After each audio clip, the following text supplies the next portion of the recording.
अब हमें शुरुआत में स्कूल का सीन दिखाया जाता है जहाँ पर वो चारों लड़कियां बात कर रही होती हैं, क्या तुम्हारे पास बॉडी वाइप पड़ा हुआ है। शायद वो अपने आप को साफ कर रही थी, पर तभी अचानक से चारों में से एक को याद आता है क्या हमने दरवाजा भी बंद करा था या फिर नहीं। और तभी रूम के अंदर घुस जाता है अरीसू, और वो रूम के अंदर तब घुसता है जब वो लड़कियां कपड़े चेंज कर रही थी। अगर ये कोई और एनिमे होता तब पक्का हमारा मेन कैरेक्टर पिट जाता, जैसा ठीक हमारे बेचारे कुजे के साथ हुआ था। 見たのImago Poverit Drak Stop Pravalência अरीसू बाकी लोगों से बिल्कुल अलग है क्योंकि वो 99% परफेक्ट है, तो वो उल्टा उन लड़कियों को ही डांट देता है और वो बेचारी बैठ के उसके लेक्चर सुनती रहती हैं। वो उन्हें बहुत सुनाता है कि अब तुम हाई स्कूल में हो, ऐसी बचपना करना बंद कर दो, कम से कम तुम्हें दरवाजा लॉक तो करना चाहिए। क्या होता अगर मेरी जगह कोई और होता। तब रीका आराम से इको से पूछती है कि आखिर हमें ये इतना लेक्चर दे क्यों रहा है। तब इको बोलती है कि ज्यादा मत पूछो वरना वो हमें और सुनाने लग जाएगा। बस बेचारी एक शिनोबू ही थी जिसे गिल्टी फील हो रहा था। वो माफी मांगती है कि उसे ऐसा नहीं करना चाहिए था। तब नैने थोड़ी हिम्मत करके बोलती है कि गलती तो तुम्हारी भी है, तुम ऐसे लड़कियों के रूम में क्यों घुस रहे हो। पर अरीसू इसका भी जवाब दे देता है कि ये तुम्हारा कोई पर्सनल रूम नहीं है, ये ब्रॉडकास्टिंग रूम है और मैं उसका मेंबर। पर फिर भी वो उनसे माफी मांग लेता है क्योंकि वो भी जानता है उसे एक बार तो नॉक करना ही चाहिए था, और वो इन लोगों को ऐसी हालत में देख चुका है तो वो सब एक माफी तो डिजर्व करती ही हैं। और वो चारों लड़कियां हैरान होती हैं, क्या ये सच में माफी मांग रहा है। उनने कभी अपनी जिंदगी में नहीं सोचा था कि अरीसू किसी से माफी मांगेगा। अब टाइम बीतते रहता है और स्कूल खत्म हो चुका था, तो ये ब्रॉडकास्टिंग रूम में अनाउंसमेंट कर देते हैं। पर अजीब चीज ये थी, शिनोबू की जगह रीका अनाउंस कर रही थी। तब शिनोबू बताती है कि मैंने फिर से गड़बड़ कर दी, वो बोलते बोलते फिर से अटक गई, इसीलिए अनाउंसमेंट अब रीका को करनी पड़ी। तब रीका बोलती है कि अब स्कूल खत्म हो चुका है तो क्यों ना हम कुछ मीठा खाने जाएं। पर अरीसू साफ मना कर देता है। वो बोलता है कि मुझे कुछ पर्सनल काम है तो तुम चारों जा सकती हो। तब रीका बोलती है कि अगर तुम चलते तो मुझे अच्छा लगता। फिर अरीसू बोलता है कि मैं चल सकता हूँ अगर तुम थोड़ा रोना धोना करो और थोड़ी सी भीख मांगो। पर अरीसू मना कर देती है, खैर रहने ही दो, तुम्हें आने की जरूरत नहीं है। और वो वहाँ से चली जाता है और रीको फिर से बोलती है कि मैं आइसक्रीम खाऊंगी। पता नहीं इसे आइसक्रीम कितनी पसंद है। पर तब नेने उन सबको रोकती है और वो बोलती है कि हमें उसका पीछा करना चाहिए। एक पल के लिए तो सब हैरान थे कि आखिर इसका मतलब क्या है। तब नेने बोलती है कि उस बेवकूफ ने हमें कपड़े चेंज करते हुए देख लिया और ये हम लड़कियों के लिए बहुत शर्म की बात है। पता नहीं वो ये बात जाके किस किस को बताएगा, तो क्यों ना हम उसका पीछा करें। और पीछा करते करते क्या पता वो कुछ ऐसा कर दे जिससे वो एम्बेरस हो जाए, और वो चीज करते समय हम उसकी फोटो क्लिक कर लेंगे। क्या पता हमारी तरह भी वो खुले में कपड़े चेंज करे। पर रीका बोलती है कि ये इतनी भी बड़ी बात नहीं थी, वो जो भी हुआ वो एक्सीडेंट था, वो जानबूझ के हमारे रूम में नहीं घुसा था। पर नैने बोलती है कि इससे फर्क नहीं पड़ता, वो घुसा था ये मैटर करता है। इको को तो इसमें मजा आ रहा था। वो बोलती है कि मैं तो तुम्हारे साथ ही हूँ नैने। और रीका भी अब थोड़ा थोड़ा इंटरेस्ट लेने लगी थी क्योंकि उसे जानना था कि आखिरकार द परफेक्ट अरीसू अपनी लाइफ में करता क्या है। और अगर ये सब राजी थे तो शिनोबू मना क्यों ही करती, तो वो भी तैयार हो जाती है उसका पीछा करने के लिए। तब नैने बोलती है कि अब ऐसा परफेक्ट मोमेंट ढूंढो जब वो बिना कपड़े के होगा और तब हम उसकी फोटो क्लिक कर लेंगे। वो एक स्पाई की तरह उनका पीछा करने लग जाते हैं। वो पूरे रास्ते भर यही सोचते हैं कि ये कुछ तो ऐसा करे जिससे ये एम्बेरस हो जाए जैसे हम हुए थे। तब नैने बोलते हैं कि देखो कि वो कितना बदतमीज है, वो ट्रेन में अडल्ट मैगजीन पढ़ रहा है, मैं इसकी फोटो क्लिक कर लेती हूँ ताकि हम बाद में इसे लेक्चर दे सके जैसे ये हमें दे रहा था। पर जब वो कैमरा जूम इन करती है तब उसे पता चलता है कि वो एक किताब पढ़ रहा था कि बच्चों को कैसे पढ़ाया जाए, और ये किताब ये इन चारों के लिए पढ़ रहा था क्योंकि उनकी हरकतें भी बच्चों की तरह ही थी। तब शिनोबू बोलती है कि मुझे नहीं लगता कि वो कुछ गलत काम कर रहा है, तुम बस कुछ ज्यादा ही सोच रही हो। और नैने भी इरिटेट हो चुकी थी, क्या ये कोई गलती करता भी है या फिर नहीं। अब पीछा करते करते वो आ जाते हैं एक कैफे की तरफ। अरीसू उस कैफे के अंदर घुस जाता है। अब ये बोलते हैं अब तो पक्का वो कुछ ना कुछ करेगा, और जैसे ही वो कुछ करेगा मैं उसकी फोटो क्लिक कर लूंगी। शिनोबू बोलती है कि वो कैफे में क्या ही कर लेगा, क्या तुमको ज्यादा नहीं सोच रही। और रिको फिर से बोलती है कि काश उस कैफे में आइसक्रीम हो। पर जैसे ही वो उस कैफे में पहुंचते हैं वो सब के सब हैरान हो जाते हैं, इसीलिए नहीं क्योंकि वो कुछ गलत हरकतें कर रहा था, पर इसीलिए क्योंकि वो एक वेटर की ड्रेस में था। और इससे पहले अरीसू उन्हें देख पाता वो टेबल के नीचे छुप जाते हैं और भारी आवाज में बोलते हैं कि हम अपना ऑर्डर बाद में देंगे। तो अरीसू उन लोगों को पहचान नहीं पाता।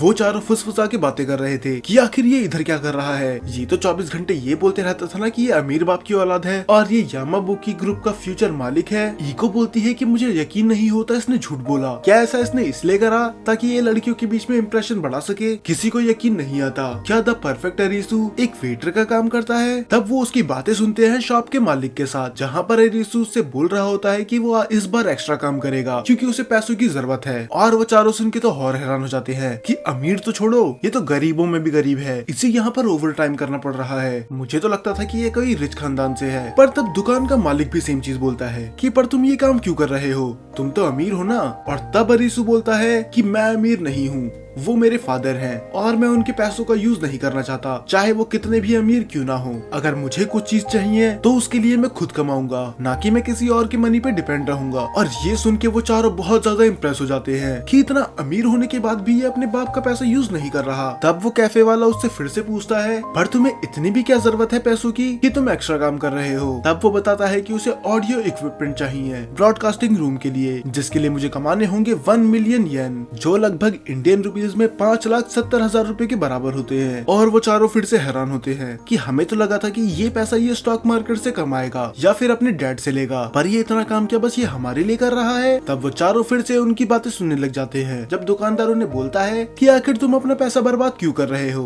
क्या तुम्हें लगता नहीं कि स्कूल को 1 मिलियन वॉन देना कुछ ज्यादा हो जाएगा। तब अरीसू बोलता है कि हाँ, इस बात से तो मैं भी एग्री करता हूँ, ये मैं उन चारों के लिए कर रहा हूँ। उन चारों पे पैसा लगाना ऐसा ही है मानो किसी पैसों में आग लगा देना। सच में मुझे उन चारों से उतनी उम्मीद नहीं है क्योंकि वो खुद अपने काम को लेके सीरियसली है ही नहीं। पर मुझे एक चीज पता है कि उनमें टैलेंट है और उस टैलेंट को निखारने के लिए मैं कुछ भी करूंगा, चाहे मुझे उसके लिए उन्हें कितना भी लेक्चर क्यों ना देना पड़े या फिर कितने भी पैसे क्यों ना लगाने पड़े। मैं जब तक हार नहीं मानूंगा जब तक वो अपने गोल को अचीव नहीं कर लेते। और ये सुन के ये चारों इमोशनल हो जाते हैं कि ये अरीसू के बारे में क्या क्या सोचते थे कि वो बस बातें करता है और बस ऑर्डर देता है, पर वो सच में कितनी मेहनत कर रहा है। तब ये अपने आप को रिवील करते हैं। ये चारों ही एक साथ बोलते हैं और फिर से इन चारों की आवाज लगती है उसे अपोलो की तरह। और जैसे ही वो अपनी गर्दन घुमाता है वो देखता है कि उसकी पूरी टीम यहाँ पर बैठी होती है और मूड को थोड़ा इमोशनल से लाइट करने के लिए बीच में आती है नेने और बोलती है कि तुम इस एप्रोन में बहुत ज्यादा क्यूट लग रहे हो। जरा सोच के देखो लोगों को कैसा लगेगा कि स्कूल का सबसे अमीर बच्चा इस कैफे में एक वेटर का काम कर रहा है और वो उसकी फोटो खींचने लग जाती है। अब सब लोग हंसी मजाक कर रहे थे सिवाय ईको के, क्योंकि उसके दिमाग में अब कुछ चल रहा था।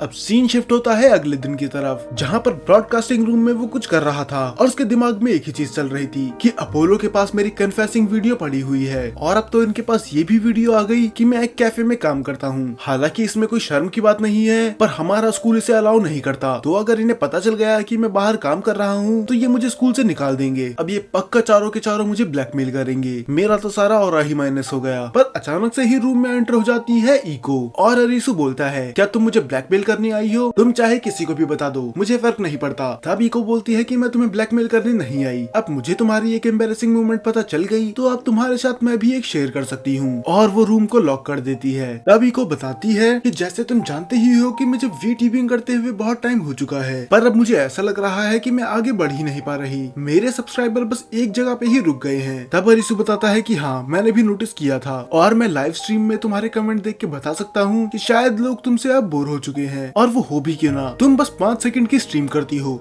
बस हेलो बोलती हो और बाद में बाय बोल देती हो। तब वो अपने आप को डिफेंड करते हुए बोलती है कि ऐसा बस मैं लंच ब्रेक में करती हूँ, तुम्हें पता भी है कि मैं क्या क्या करती हूँ, मैं कैरियोके करती हूँ, गेमिंग करती हूँ, चैटिंग करती हूँ, कुकिंग करती हूँ और यहाँ तक कि ड्राइंग तक करती हूँ अपनी स्ट्रीम पे, यहाँ तक कि जो कैरेक्टर तुम देख रहे हो ये मैंने ही बनाया है। तब अरीसू बोलता है कि फिर मुझे इसकी असली वजह पता चल गई, मैंने तुम्हारी सारी स्ट्रीम देखी है अब तक जितनी भी तुमने की है। तब वो ब्लश करते हुए बोलती है कि तुम्हें शर्म नहीं आती दूसरी लड़कियों को देखने में? तब वो बोलता है कि तुम्हारा मतलब क्या है, तुमने वो सारी वीडियो पब्लिक कर रखी है। पर तब वो बोलता है कि वैसे भी मेन टॉपिक ही नहीं है, और वो ईको को उसकी सारी स्ट्रीम दिखाता है, जैसे कि इस स्ट्रीम में वो कैरियोके करने वाली थी और दूसरी स्ट्रीम में इसका बर्थडे था जिसमें ये बोलती है कि ये बहुत ज्यादा खुश है, और तीसरी स्ट्रीम में ये ज़ॉम्बी गेम खेल रही थी, चौथी में ये गाने गा रही थी और पांचवी में बस ये इसलिए खुश थी क्योंकि बस इसका एग्जाम बहुत ज्यादा अच्छा हुआ था। तब वो बोलता है जरा खुद देखो तुम कितनी लाइफलेस लग रही हो, आखिर कोई तुम्हें पसंद क्यों ही करेगा, तुमने बस एक एनिमे कैरेक्टर का पीएनजी लगा दिया जो बस बातें कर रहा है, उसमें कोई भी इमोशंस नहीं है, और मैं फेशियल एक्सप्रेशन की बात नहीं कर रहा, मैं तुम्हारी वॉइस की बात कर रहा हूँ। तुम बोलती तो हो कि तुम बहुत ज्यादा एक्साइटेड हो, पर तुम्हारी आवाज से वैसा लगता नहीं। तब वो उसे सजेशन देता है कि तुम्हें थोड़े अलग अलग मॉडल ट्राई करने चाहिए, जैसे एक्सप्रेशन वाले या फिर 3D मॉडल्स। पर ईको बोलती है कि मैं ऐसा कर तो लेती, पर तुम्हें पता है कि इसमें कितने पैसे लगते हैं एक 3D मॉडल बनाने में और उसके लिए ट्रैकिंग सूट लाने के लिए, तो इसी वजह से मुझे इस 2D PNG से काम चलाना पड़ता है। तब वो बोलता है कि वो सब तुम मुझ पे छोड़ दो, ये सब चीजें मैं कर लूंगा, तुम बस सेम कैरेक्टर ड्रॉ करो अलग अलग एक्सप्रेशन के साथ, बाकी सब मैं संभाल लूंगा। पर फिर भी इतना सब कुछ होने के बाद भी असली काम तुम्हें ही करना है, तुम्हें अपनी एक्साइटमेंट दिखानी ही होगी। अब ये दोनों मिलके बहुत दिनों तक काम करते हैं और फाइनली बना लेते हैं ये इसका न्यू मॉडल। इसमें कुछ अलग नहीं था, बस इसमें इसके एक्सप्रेशन दिख सकते थे। तब वो इको के पास जाता है और बोलता है चलो अब मुझे स्माइल करके दिखाओ, और वो साफ मना कर देती है कि मैं इमोशंस नहीं दिखा सकती, मैं इसमें अच्छी नहीं हूँ। और जब घी सीधी उंगली से ना निकले तो उंगली टेढ़ी करनी ही पड़ती है। तो वो दरवाजा लॉक करता है और उसे टिकल करने लग जाता है, पर वो हंसने का नाम ले ही नहीं रही थी। वो अपनी हंसी कंट्रोल कर रही थी। वो तरह तरह के उसे चेहरे बना के दिखाता है और पता नहीं क्या क्या करता है। फाइनली वो दोनों गिर जाते हैं और वो पहली बार बहुत ज्यादा खुल के हंसती है। और अरीसू बोलता है मुझे यही हंसी देखनी है और तुम्हारे फैंस को भी। पर तभी एक सेल्फी स्टिक लगा के ने खिड़की के बाहर देखती है कि आखिर तुम उसके साथ कर क्या रहे हो। तब शिनोबू बोलती है कि हमने 2-3 बार दरवाजा नॉक करा पर किसी ने खोला नहीं, तो हमें लगा तुम मर गए, इसलिए हम अपने फोन का यूज करके तुम्हारे रूम के अंदर देख रहे हैं। पर यहाँ तो मामला कुछ और ही है। अब वो तीनों गेट की तरफ आ जाते हैं और जैसे ही वो गेट खोलता है वो सब उससे पूछते हैं कि आखिर इसने तुम्हारे साथ किया क्या। और वो बोलती है कि इसने मुझे जगह जगह छुआ और फ्लोर पे पिन कर दिया। हालांकि उसका कहने का मतलब वो नहीं था, पर जिस तरह से उसने बोला बाकी सब इसको गलत वे में ले गए। और अरीसू बोलता है कि तुम्हें अपने शब्दों में ध्यान देना चाहिए, क्योंकि जिस तरह तुम बोल रही हो वो सुनने में बहुत ज्यादा वियर्ड लग रहा है। और ने उसे बांध देती है और बोलती है कि तुम्हें तो अब जेल जाना पड़ेगा। पर ईको उसे रोकते हुए बोलती है कि शुक्रिया जो भी तुमने मेरे लिए किया, अब फाइनली मैं खुल के हंस सकती हूँ। तब वो उसे एक फाइनल एडवाइस देता है कि तुम्हें कुछ भी फेक करने की जरूरत नहीं है, तुम बस खुल के अपने इमोशंस दिखाओ और वो लोग तुम्हें पसंद करने लग जाएंगे। और वो भी एग्री करती है कि कल मैं उन्हें अपना असली रूप दिखाऊंगी। और बाकी सब भी खुश होते हैं कि फाइनली इको खुल के बाहर आ रही है। अब अगले दिन सुमेरागी इकॉन 2.0 लाइव स्ट्रीम चालू हो जाती है और इसको 159 लोग देख रहे थे। और एक और चीज, अभी इन बच्चों को नहीं पता कि ये वीट्यूबर कौन है। स्कूल के बच्चे वो स्ट्रीम देखने लग जाते हैं पर उन्हें कुछ डिफरेंस फील होता ही नहीं कि ये तो सेम पहले की तरह ही लग रही है। और इस बार अरीसू उसे पीछे से देख रहा था कि वो कोई गड़बड़ ना करे। और तभी को बोलती है कि मैं कैमरे के सामने नहीं हंस पा रही, और वो स्ट्रीम में बताने लग जाती है कि किस तरह मैंने नया अवतार बनाया है। इसमें मैं स्माइल कर सकती हूँ, हंस सकती हूँ, रो सकती हूँ और गुस्सा कर सकती हूँ। ये सारे मैंने खुद ही ड्रॉ करे हैं। और ये सब वो बोल रही थी बिना किसी इमोशन और स्माइल के। और अरीसू समझ चुका था कि ये बिल्कुल भी सही चीज नहीं है। और सच में लोग भड़कने लग जाते हैं कि आखिरकार इसमें चेंज है क्या ये क्लिकबेट कर रही है, इसने हमारा बेवकूफ बनाया है। और उसके व्यूअर्स अचानक से गिरने लग जाते हैं। और ये देख के तो वो और ज्यादा पैनिक हो जाती है कि प्लीज अभी मत जाओ, मुझे थोड़ा टाइम दो प्रोसेस करने के लिए। पर तब अरीसू आता है और उसकी स्ट्रीम को रोक देता है और वो बोलता है कि आज के लिए इतना काफी है। तब वो बोलती है कि तुमने ऐसा क्यों करा, इतने टाइम बाद लोग मुझे देख रहे थे। तब वो बोलता है कि तुम्हारे व्यूअर्स धीरे धीरे घटते जा रहे थे और एक पॉइंट ऐसा आता जब वो 0 हो जाते क्योंकि तुम उन्हें धोखा दे रही हो। और तब वो अपनी जैकेट उतारने लग जाती है ताकि वो थोड़ा कंफर्टेबल फील कर सके। और तब अरीसू बोलता है कि तुम सच में एक डिसअपॉइंटमेंट हो, मुझे शुरू से ही पता था कि तुम कुछ नहीं कर सकती, बस तुमसे बड़ी बड़ी बातें ही करवा लो। और वो थोड़ा भड़क जाती है कि अब तुम्हें इतना भी सुनाने की जरूरत नहीं है, मैं बस नर्वस हो गई थी। तब वो उसे और बोलता है कि तुम ये अपना ड्रीम कभी पूरा नहीं कर पाओगी, तुम बस लोगों को बेवकूफी बना रही हो, तुम इसको लेके बिल्कुल भी सीरियसली नहीं हो। और इस बार वो पूरा भड़क चुकी थी, हमने इसे इतना गुस्से में कभी नहीं देखा। वो बोलती है कि तुम्हें मेरे बारे में कुछ नहीं पता, मेरे लिए यही सबसे ज्यादा मैटर करता है और मैं बहुत ज्यादा सीरियस हूँ। तब वो बोलती है कि मैं अपना बेस्ट कर रही हूँ, जितना मैं कर सकती हूँ, क्या इतना काफी नहीं, मेरे पास भी इमोशंस है क्योंकि मैं भी एक इंसान ही हूँ, पर मैं बाकियों की तरह उसे एक्सप्रेस नहीं कर सकती क्योंकि शायद मैं डरती हूँ। तब वो बोलता है अगर तुम्हें स्ट्रीमिंग से इतनी ही नफरत है तो तुम ये छोड़ क्यों नहीं देती। पर वो रोते हुए बोलती है कि मैं ऐसा नहीं कर सकती क्योंकि मुझे स्ट्रीमिंग से प्यार है और छोड़ना तो बहुत दूर की बात है, मैं तो स्ट्रीमिंग के बिना एक दिन भी नहीं रह सकती। तब अचानक से शिनोबू रूम में एंटर कर जाती है और वो बोलती है कि आखिर चल क्या रहा है, तुमने अपनी स्ट्रीम एंड क्यों नहीं करी। तब नैने भी आके बोलती है कि आखिर तुम्हें हुआ क्या, तुमने अपनी वीडियो तो ऑफ कर दी पर तुम्हारी ऑडियो अभी भी ऑन थी। और उसे तो अब चक्कर आने लग जाते हैं कि उसके फैंस ने उसकी ये सारी बातें सुन ली। वो बोलती है कि पक्का ये अब मुझे कैंसिल कर देंगे, पर जैसे ही वो अपनी स्क्रीन उठा के देखती है उसे पता चलता है कि उसकी 2000 से ऊपर की वॉचिंग आ रही है। आज से पहले ऐसा कभी नहीं हुआ। तब शिनोबू बोलती है कि तुम्हें अपने व्यूअर से बात करनी चाहिए, पर उसे समझ में नहीं आता कि इतने सारे लोग उसे क्यों देख रहे हैं। और अरीसू उसे बताता है कि याद है कि मैंने कल क्या कहा था कि एक यूट्यूबर को लोग तभी पसंद करते हैं जब वो अपनी असली पर्सनैलिटी दिखाता है, इससे फर्क नहीं पड़ता कि वो परफेक्ट है या फिर नहीं। जब तुम्हें लगा कि तुम ऑफ स्ट्रीम हो तो तुमने अपनी रियल पर्सनैलिटी दिखा दी और वो उन लोगों को पसंद आई, पर फिर भी उसने इस बीच में बहुत कुछ ज्यादा बोल दिया था। तो अब फाइनली वो एक स्माइल के साथ बोलती है फॉरगेट इट ऑल बीइंग, और ये बहुत वो क्यूटली बोलती है, वो भी एक स्माइल के साथ,